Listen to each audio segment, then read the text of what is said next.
The newspaper headlines on March the 25th, 2020. You found London Taxi Radio, the station for London's taxi drivers. The Eye claims it is the biggest week in the NHS since it was founded in 1948. The Sun focuses on a plan to recruit 250 health volunteers to help tackle coronavirus, describing it as the National Health Service.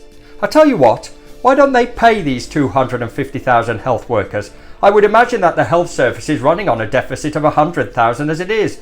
Not only that, it would be a good idea, when all is said and done, to retain these volunteers, wouldn't it? The Daily Mirror believes that the transformation of the XL Centre in East London into a field hospital for up to 4,000 patients should be a wake-up call to all those in denial about the horror that is about to be unleashed. And I've got to say, with such an impending sense of apocalypse, why is the government still allowing people involved in non-essential jobs to go to work? As a matter of urgency, they need to work out emergency packages for all self-employed people to discourage this activity. The Daily Telegraph offers an insight into the pressures facing the health service. It reports that in a call between health chiefs yesterday, one of NHS's England national directors in London said it would run out of intensive care beds in just 4 days without urgent action, which compounds on the fact that no one should go out unless they are considered an essential worker. The Sun praises the heroic work being done by the NHS, but it fears it will not cope without a monumental national effort of a kind not seen for 80 years. The main story in the Daily Express is devoted to a pledge by Health Secretary Matt Hancock to buy 3.5 million antibody tests. The Times reports that Mr. Hancock is under pressure to spell out when tests for the virus will be available for NHS staff. The Guardian says there is a risk the massive recruitment drive to help contain the pandemic will be undermined by doctors quitting because of fears about inadequate protective equipment. The Financial Times says it is inexcusable that frontline staff members are dealing with virus patients dressed in paper masks and their own aprons. The Times argues that whilst Mr. Johnson may have got it right this week, it questions why Britain has not learned from South Korea, which has so far been conspicuously successful in bringing its outbreak under control by carrying out extensive testing.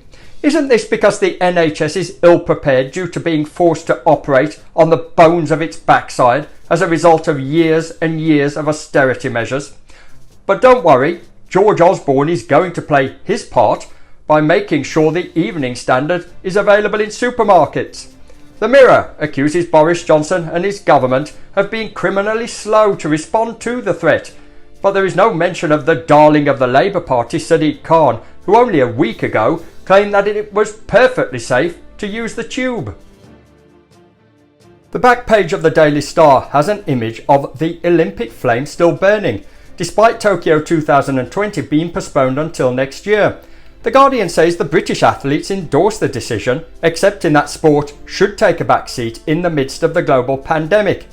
Matt Dickinson in The Times wonders why the decision took so long. It was, he writes, insulting to the intelligence to pretend otherwise for any longer.